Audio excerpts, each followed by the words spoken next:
Barcelona in Spain is the venue for the 5th round. The Circuit de Catalunya should suit the McLarens after their dominant performance here last year. The team will be hoping to improve after losing the last 2 Grand Prix to Ferrari. Mika Hakkinen starts on pole and has Eddie Irvine beside him. David Coulthard lines up 3rd. With King Juan Carlos of Spain overseeing the proceedings, the race gets underway and the field blasts off the grid. There's a couple of stallers. It's Panis and Genet. Starting 4th, Schumacher makes a great start, but he's blocked by Coulthard and Irvine as they head flat out down to turn 1. Coulthard started well, past Irvine for 2nd. Villeneuve's on the outside of Schumacher and on a charge, moving from 6th to 3rd. Action further back as Frentzen comes around the outside of Barrichello and there's contact. It's settling down at the front with Hakkinen leading from Coulthard, Villeneuve, Schumacher, Irvine, Trulli and Alesi. Villeneuve is frustrating Michael Schumacher, who can see the McLarens driving off into the distance. Hakkinen with a good lead already. Time for the first round of pit stops with Villeneuve and Schumacher coming in together. This could be the Germans' opportunity to pass. The team have done it many times before, putting the pressure on the British-American racing crew. At opposite ends of the pit lane, Villeneuve must get out before the Ferrari passes. Schumacher's off. And he passes the Canadian. Villeneuve's right behind, but he's lost the position. Coulthard's turn now, currently lying 2nd, but with aspirations for 1st. But he's messed up, overshooting his garage. That could give the Scotsman problems later. Alesi's in trouble. The Sauber driver pulling off to notch up his 4th retirement of the year. Another disappointing race for Peter. Also having difficulties is Heinz-Harald Frentzen, the Jordan driver, slowing dramatically after running as high as 5th. And pulling off as Hill goes through. Gearbox problems bringing about Villeneuve's departure.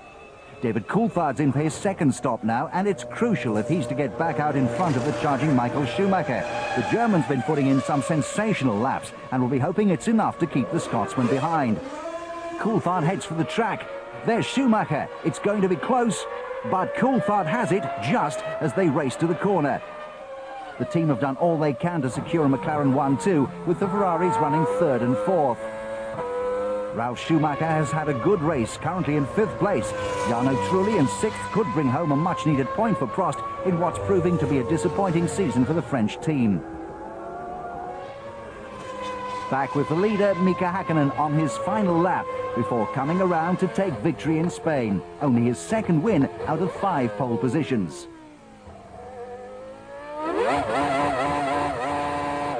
With 2 retirements and questionable reliability from the new McLaren, the Finn will relish this convincing victory. It's never easy. Sometimes it does look like it is, but you need enormous concentration all the way through the race, particularly when you lead. And I had quite a big advantage for David and Michael all the time through the race. So it was hard to maintain the maximum concentration. This win puts Mika Hakkinen firmly back in the running for the championship, now just 6 points behind Michael Schumacher. The McLaren team too will be jubilant after scoring their first 1-2 of the season.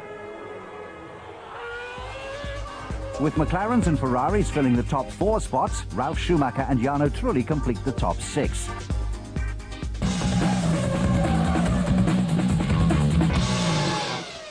As with many modern circuits, overtaking at the Spanish track is not easy, which can make the starts the key to the race. When Coulthard passed Irvine for 2nd and Jacques Villeneuve passed the 2 Ferraris, any hope that Schumacher could challenge for the lead was effectively over. We tried starts all weekend and they never worked, and this one just worked, so that was a lucky one. After that, Schumacher would have to bide his time. Could have catched him right in the first lap in turn 5, but it would have meant a lot of risk. And I rather thought, don't do it and wait till later stage. Waiting meant the German lost time to the McLarens. The Ferraris were quicker, but we were running less downforce, so even though the car was sliding a lot, I could keep him behind. Michael Schumacher had to wait for the first round of pit stops for any chance of passing Villeneuve. And with the Ferrari crew well practiced at pit stop strategies, it was no surprise to see the red car exit the pits in front. But that wasn't the only problem Villeneuve was to suffer during the race. On his second stop, the BAR succumbed to transmission failure, and the Canadian had no option but to retire. First gear broke, I think, at the pit stop, but we had another problem. Around the first pit stop, the rear wing broke also, so the car became a little bit loose. BAR's problems paled in comparison to Benetton's, the Spanish track exposing the deficiencies in the car's aerodynamics. We had a really dreadful test here last week. We damaged one car. We were actually down to one car day of real testing, and I think we're paying for it. The team didn't fare much better in the race, struggling to stay in touch with the front runners, and both drivers stopping on the circuit in the closing minutes. Coming here, being really off the base, struggling the whole weekend.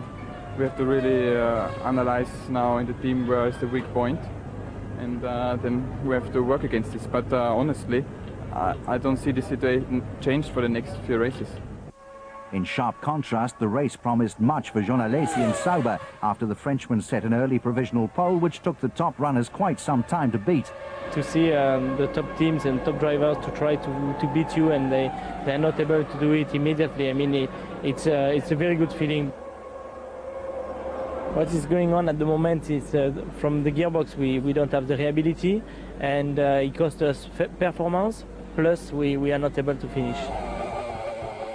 When you lock the wheel, when you have a wheel spin, sometimes the gears go in and out on the wrong moment, and it destroys the gears.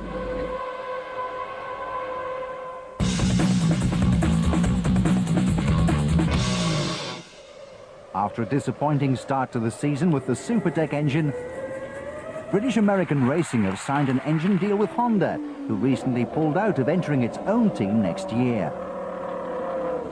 We think that Honda believe that with British American Racing being a new team, that it will be easier to work with us and we won't be set in our ways. This deal may cause problems for Jordan. Well, I think the new Honda engines are just a totally new engine. My understanding is we have an exclusive engine deal or works deal. But Eddie Jordan doesn't see it that way. Words like works, I'm confused as to what that might mean. I just don't want to say any more.